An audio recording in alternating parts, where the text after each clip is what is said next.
Welcome to Rants, Ramblings, and Reviews. Finally, my first book review, which was actually the point of this whole channel. Just now, finally getting around to it.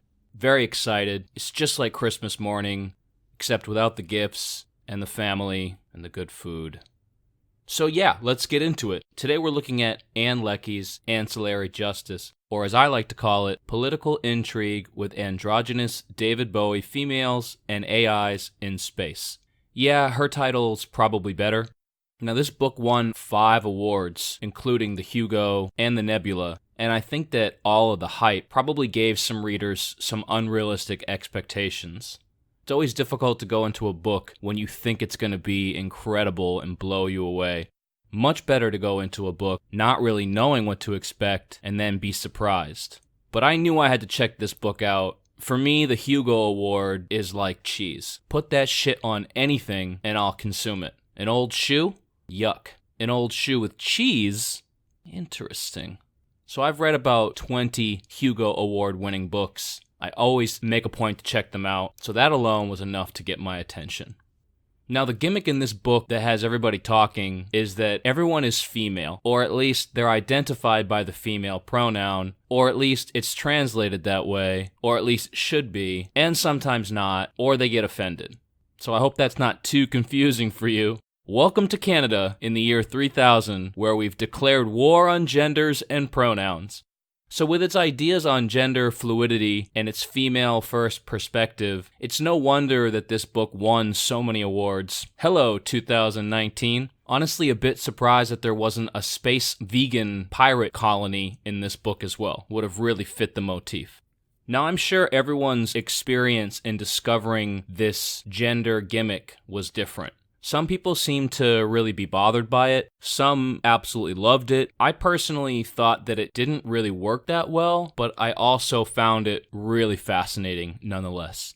I actually took a note that said page 126, first man, maybe?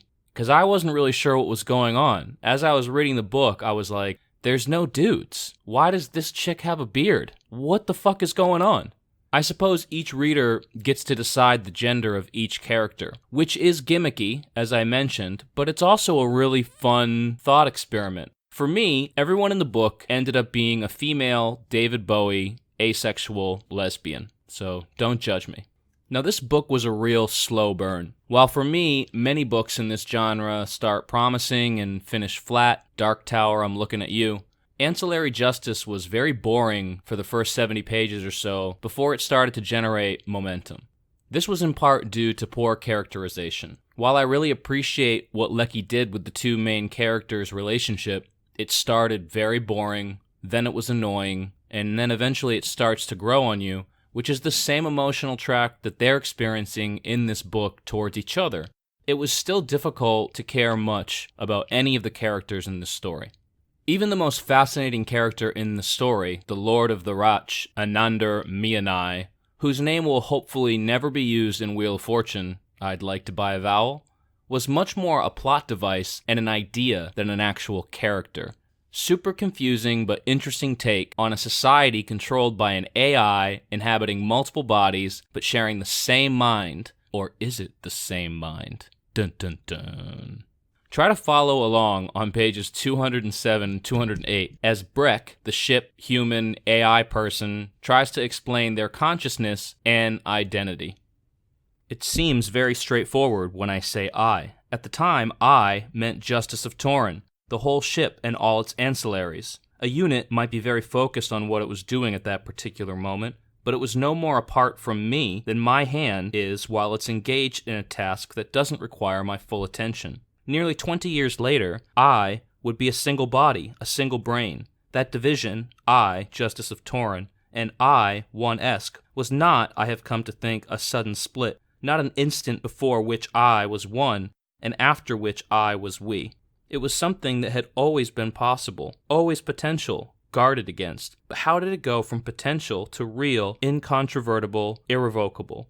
On one level, the answer is simple. It happened when all of Justice of Torin, but me, was destroyed. But when I look closer, I seem to see cracks everywhere. Did the singing contribute? The thing that made One Esk different from all the other units on the ship? Indeed, in the fleets? Perhaps. Or is anyone's identity a matter of fragments held together by convenient or useful narrative that in ordinary circumstances never reveals itself as a fiction? Or is it really a fiction?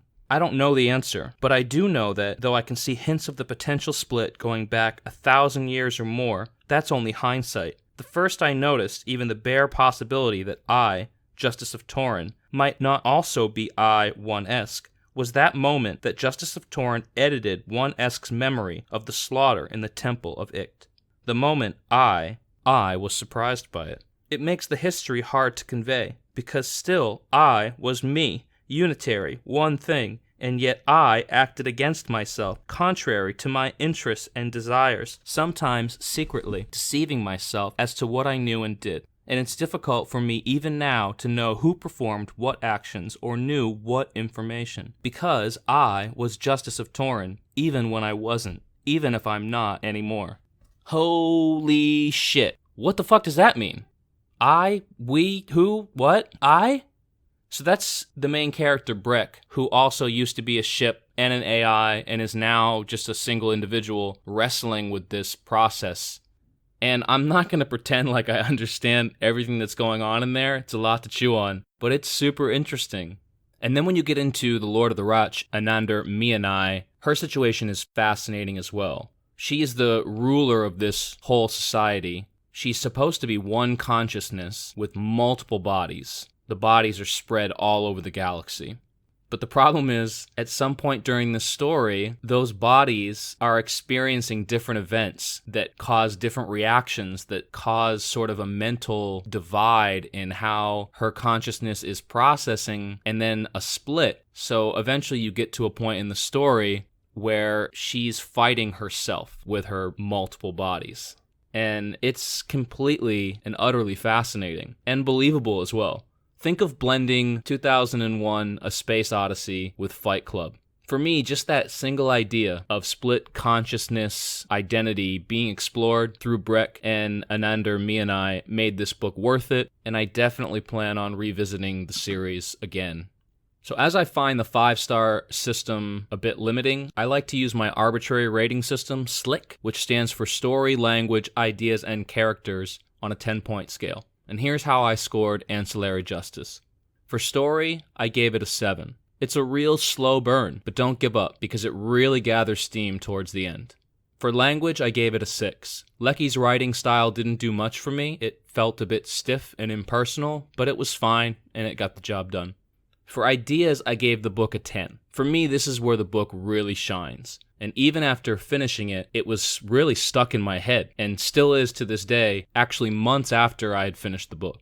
Characters, I gave the book a 4. The characters are very cardboard, they're plot devices, there's nothing meaty. Seriously, there's no appendages. Probably the weakest area of this book.